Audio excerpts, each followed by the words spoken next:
Hello students, હું જાનકી પટેલ આપનું મારા નવા વિડીયોમાં સ્વાગત કરું છું. આપણે યુનિટ 6નો રીડ 1 કાલે શીખ્યા. આજે રીડ 1માં પાર્ટ 2 આગળ શીખી રહ્યા છીએ. તો ચલો શરૂઆત કરી લઈએ ફટાફટ હેલન કેલરની સ્પીચથી. The clever ones up in the high places know how childish and silly the workers are. Clever ones એટલે કે જે લોકો હોશિયાર છે, એટલે કે જે અધિકારીઓ છે, રાજકારણીઓ છે. એટલે અહીંયા ક્લેવર વન્સ એટલે બહુ જ સખત જબરા માણસોની વાત કરી છે. એ લોકોને ખ્યાલ છે કે જે ઊંચી પોસ્ટ ઉપર છે એ જાણે છે કે જેવા બાલિશ અને સીલી એટલે કે આપણા જે વર્કર છે ને એ કેવા છે, બાળકો જેવા છે અને થોડા ગાંડા છે. ગાંડા છે એટલે મતલબ કે ભોળા છે. એ જાણે છે હોશિયાર લોકો કે આપણા વર્કરો કેવા છે, બાળકો જેવા અને ભોળા છે. They know that if the government dresses them up in khaki. એ જાણે છે કે ગવર્મેન્ટ એમને ડ્રેસ આપી દે. કયો ડ્રેસ આપી દે? ખાકી એટલે કે પોલીસને પહેરાવતા હોઈએ એવો જો ડ્રેસ આપી દે. And gives them a rifle, અને હાથમાં રાઇફલ પકડાવી દે. And start them off with a band and waving banners. એટલે આ જે ક્લેવર લોકો છે, હોશિયાર લોકો, જો એમને ગવર્મેન્ટ ડ્રેસ આપી દે, વર્કર્સને ખાખી, હાથમાં રાઇફલ આપી દે અને band and waving banners. Band એટલે કે જ્યારે યુદ્ધ શરૂઆત થાય ને તો પહેલાં ઢોલ નગારા વગાડતા હતા, અને વેવિંગ બેનર્સ એટલે કે મોટા મોટા પોસ્ટરો જ્યારે યુદ્ધ શરૂ થવાનું હોય એના પહેલાં કાપડના હતા એ ફરકાવતા. They will go forth to fight. Forth એટલે આગળ. તો આ વર્કર્સ એટલા ભોળા છે બિચારા કે એ લોકો સૌથી આગળ રહે ફાઇટિંગ કરવા માટે. વેલિન્ટલી એટલે એકદમ બહાદુરીથી. ફોર ધેર ઓન એનિમીસ, પોતાના જ એનિમીસ માટે, પોતાના લોકો માટે નથી. જુઓ અહીંયા શબ્દ વાપર્યો છે ઓન એનિમીસ, એટલે કે જે વર્કર્સ છે ને એમના એનિમીસ કોણ છે? તો એમના માસ્ટર્સ, એમના માલિક જ એમના એનિમીસ છે, અને એ લોકો માટે જે લડવા તૈયાર થઈ જાય છે એટલા ભોળા છે. દે આર ટોટ ધેટ, એમને એવું શીખવાડવામાં આવે છે that brave men die for their country's honour. Country's honour એટલે કે પોતાના દેશના માન સન્માન માટે જે બ્રેવ મેન છે એટલે કે બહાદુર માણસો છે એ મૃત્યુ પામે છે, મરે છે. What a price to pay for a વેગ આઈડિયા. અને આ જે આઈડિયા છે ને, વેગ એટલે અસ્પષ્ટ, જે સ્પષ્ટ નથી એવો આઈડિયા એટલે વિચાર, એની કિંમત એ ચૂકવે છે. કોણ ચૂકવે છે? The lies of millions. Million એટલે 10 લાખ થાય છે, મિલિયન્સ બહુવચન આપ્યું છે એટલે લાખો લોકો પોતાની જિંદગી, અને યંગ મેન કે જે લોકો જુવાન માણસો છે આવા અસ્પષ્ટ આઈડિયા આગળ પોતાના જીવનને જોખમમાં મૂકે છે. અધર millions ક્રિપલ and blinded four life. અને બીજા કેટલાય જે લાખો લોકો શું થાય છે? અપંગ થાય છે. યુદ્ધમાં જાય એટલે કોઈના હાથ કપાઈ જાય, પગ કપાઈ જાય તો અપંગ થઈ જાય છે. And blinded for a life, અને લાઈફ માટે એ આંધળા પણ થઈ જાય છે.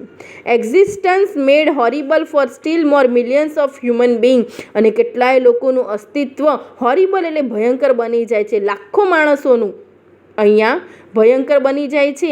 એટલા માટે હેલન કેલર યુદ્ધ કરવાની ના પાડે છે, કારણ કે એમાં કોઈનો ફાયદો છે નહીં. કેટલાય લોકો જે છે એમનું અસ્તિત્વ જોખમમાં મુકાય છે. ધ એચિવમેન્ટ એને લેગસી એન્ડ જનરેશન. લેગસી એટલે વારસો અને જનરેશન એટલે પેઢી. સ્વેપ્ટ અવે, અને આપણો જે વારસો છે, આપણી પેઢી છે એ સ્વેપ્ટ અવે એટલે નાશ પામશે. સ્વીપનું ભૂતકાળ અને ભૂતકૃદંત બંને થાય છે. સ્વેપ્ટ એટલે કે નાશ પામશે. ઇન અ મોમેન્ટ એન્ડ નો બડી બેટર ઓફ ફોર ઓલ માઇઝરી. અને આ જે બધી માઇઝરી છે, આ દુઃખ છે ને, એને નો બડી એટલે કોઈ પણ બેટર ઓફ એટલે સારું નહીં કરી શકે. એકવાર કોઈ પણ રિલેશન હોય એ ખરાબ થઈ જાય અને પછી તમે સોરી કહેવા જાઓ તો પણ એટલા પહેલાં જેવા બેટર ના જ થઈ શકે. This terrible sacrifice. અને આ જે સેક્રિફાઈસ છે, કેવું સેક્રિફાઈસ છે? એકદમ ભયાનક જે સેક્રિફાઈસ છે કે પોતાના કોઈના હાથ કપાઈ જાય, કોઈની આંખો આંધળા થઈ જાય, કોઈના પગ કપાઈ જાય, આ જે બલિદાન છે, વુડ બી કોમ્પ્રિહેન્સિબલ. એ કેવું છે? સમજી શકાય એવું છે. If the things you die for the end call country fade. જો એ ક્યારે સમજી શકાય આ બલિદાન? જો તમારી કન્ટ્રીમાં તમારા જે બાળકો છે, તમારી પત્ની છે, એમને સારી રીતે જો રાખવામાં આવે તો સમજી શકાય ને.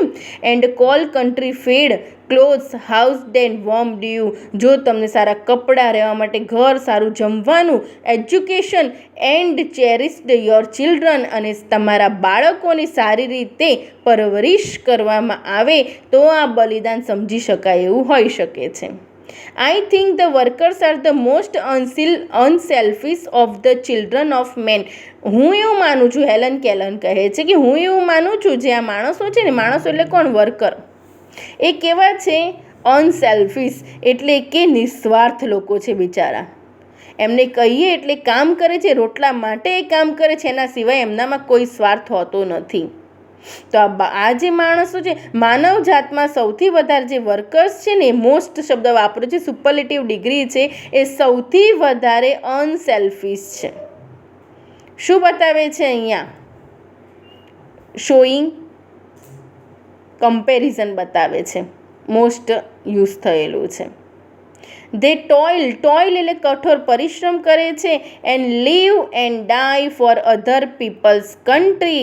તે મૃત્યુ પામે છે, પરિશ્રમ કરે છે, જીવે છે, મરી જાય છે બીજા લોકોના દેશ માટે.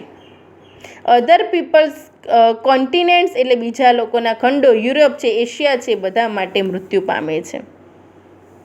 અધર પીપલ્સ લિબર્ટીઝ બીજા લોકોની સ્વતંત્રતા માટે મૃત્યુ પામે છે.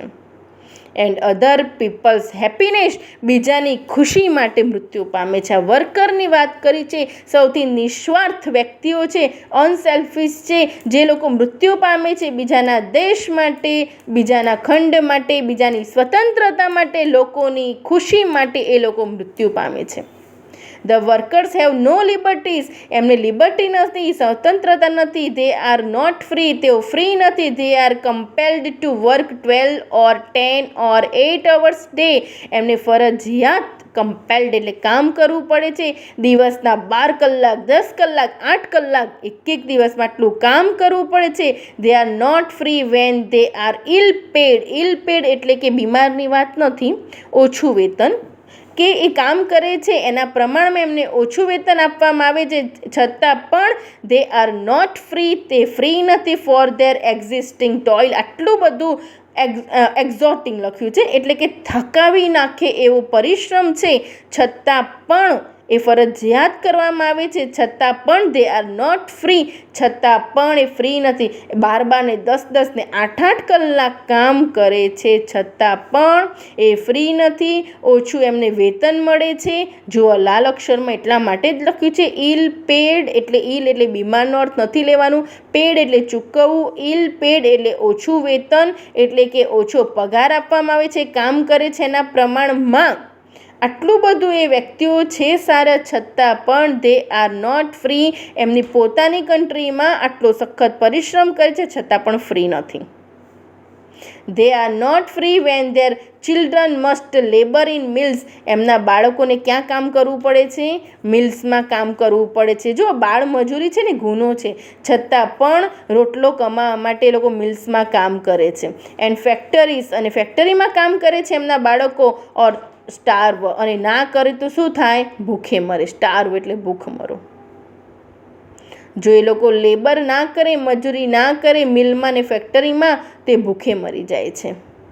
And when their human may be driven by poverty to lives of smear. અને બીજું શું થઈ શકે છે? એમની જે સ્ત્રીઓ છે, વુમેન, એ ડ્રાઇવન બાય એટલે કે ધકેલી જાય, પોતાની જાત એમાં જો ઘસડાઈ જાય છે, શેમાં? પોવર્ટી એટલે ગરીબાઈમાં. અને કેવી રીતે જીવવું પડે છે? લીવ્સ ઓફ શેમ એટલે શરમમાં જીવવું પડે એમને.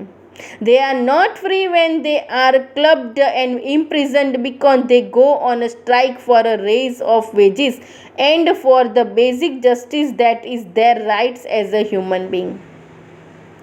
ક્લબનો મતલબ આમ તો એકઠા થવું થાય છે, પણ અહીંયા એવું અર્થ છે કે પકડીને એમને ઇમ્પ્રિઝન્ડ એટલે જેલમાં ધકેલી દે છે. બિકોઝ કારણ કે દે ગો ઓન સ્ટ્રાઇક, તે હડતાલ પર જાય છે. શેના માટે હડતાલ પર જાય છે? શેના માટે હડતાલ પર જાય છે લોકો? તો for a raise of wages. Strike એટલે હડતાલ. રેઝ ઓફ વેજીસ એટલે પગાર વધારા માટે. જો પગાર વધારવા માટે વિરોધ કરે, હડતાલ પર જાય તો એમને પકડીને શું કરી દેવામાં આવે છે? જેલમાં ભરી દેવામાં આવે છે. મહેતાણા માટે પગાર માટે જો વધારે આપો એવું કહે તો એમને જેલમાં પૂરી દેવામાં આવે છે. આટલી દાદાગીરી છે એમના માસ્ટર્સની. And for the basic justice એમને ન્યાય પણ નથી મળતો. That is their right as a human being. એક માણસ તરીકે જે એમનો હક હોવો જોઈએ, જે મૂળભૂત એમની જરૂરિયાત હોવી જોઈએ, જે ન્યાય એ માગતા હોય છે એ પણ એમને મળતો નથી. અને એના માટે જો સ્ટ્રાઇક કરે, અવાજ ઉઠાવે તો પકડીને સીધા જેલમાં એમને ભરી દેવામાં આવે છે. સમજાય છે? રાઇટ એટલે હક. ચલો નેક્સ્ટ જોઈએ આપણે આગળ હવે. We are not free unless the men who frame and execute the laws represent the interests of the lives of the people and no other interest. We are not free એટલે આપણે ત્યાં સુધી free નથી. Unless એટલે if not, જ્યાં સુધી the main એટલે લોકો, હુ એટલે કે જે, ફ્રેમ એટલે બનાવે છે, એન્ડ એક્ઝિક્યુટ એટલે પાલન કરે છે, ધ લોસ એટલે કાયદાનું. જે લોકો કાયદા બનાવે છે એ લોકો જ કાયદાનું જો પાલન ન કરાવે, અને એમનો ઇન્ટરેસ્ટ શું હોવો જોઈએ? Represent the interest of the lives of the people. લોકોનો જ ઇન્ટરેસ્ટ એટલે ફાયદોનું રિપ્રેઝન્ટ કરે તો બરાબર છે.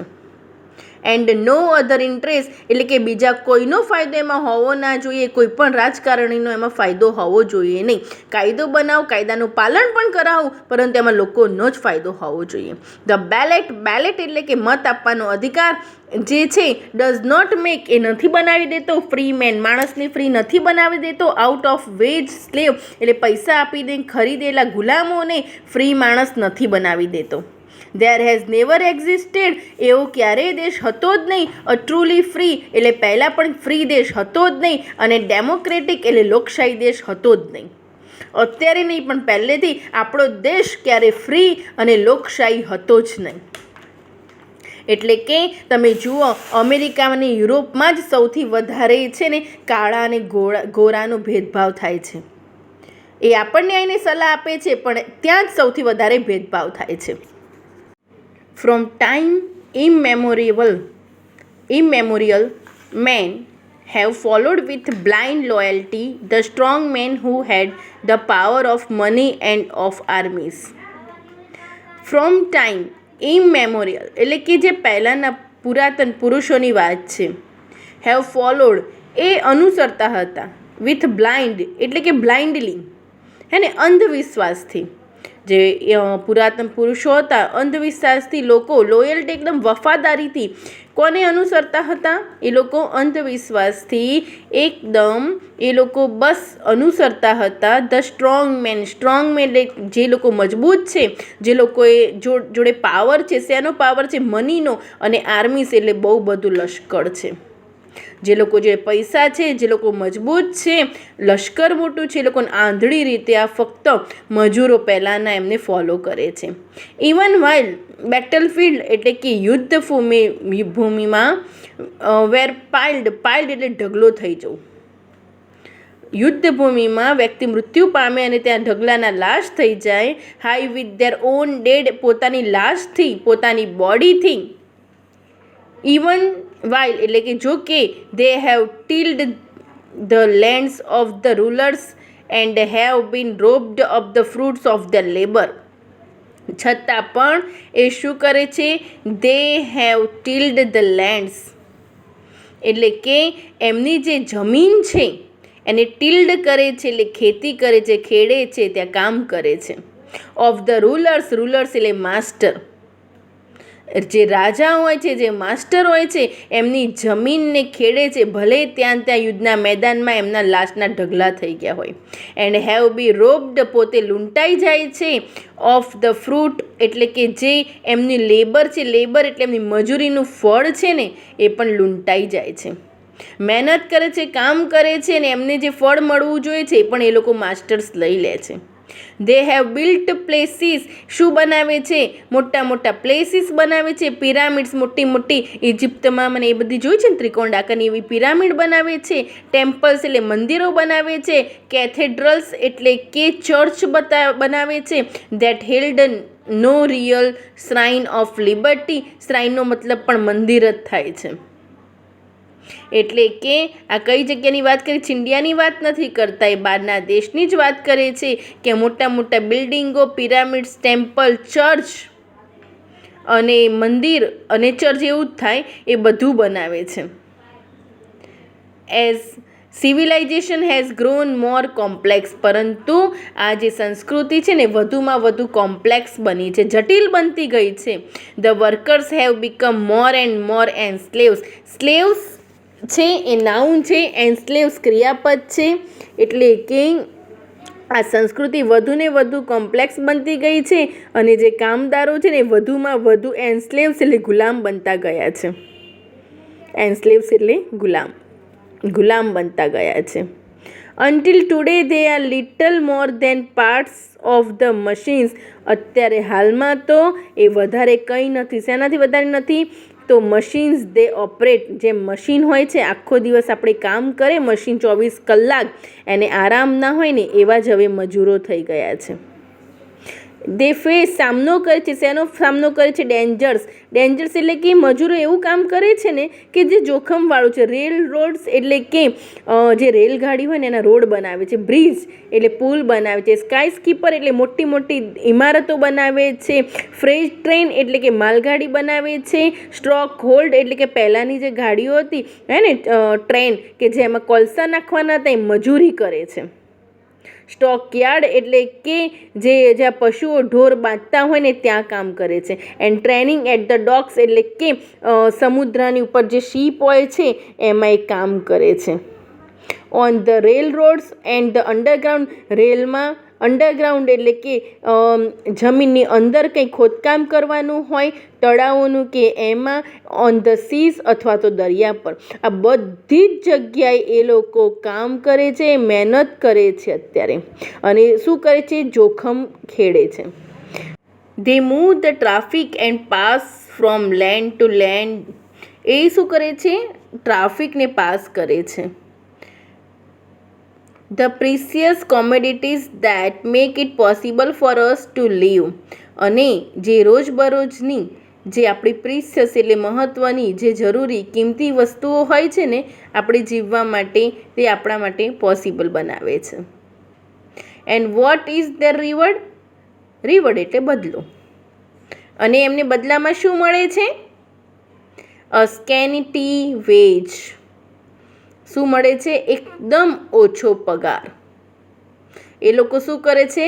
આપણા માટે ટ્રાફિક ખસેડે છે અને શું કરે છે? કિંમતી વસ્તુ આપણી જે જરૂરી હોય છે આપણા માટે પોસિબલ બનાવે છે, આપણને મળી રહે. અને એના બદલામાં એમને ઓછો પગાર મળે છે. ઓફન પોવર્ટી એટલે ગરીબાઈ મળે છે. અને શું ભરવું પડે છે? રેન્ટ, ભાડા ભરવા પડે છે. ટેક્સીસ એટલે કે જે ફરજિયાત ટેક્સ હોય, કર હોય એ ભરવું પડે છે. ટ્રિબ્યુટ્સ એન્ડ વોર કમ્પેન્સેશન, અને જો એ શહીદ થઈ જાય અથવા તો યુદ્ધમાં જાય તો એકદમ ના બરાબર થોડું એને વળતર આપવામાં આવે છે. કંઈ ખાસ નહીં પણ થોડું એવું વળતર આપવામાં આવે છે. તો અહીંયા પાર્ટ 2 પૂરું કરીએ છીએ. જય સરસ્વતી માં.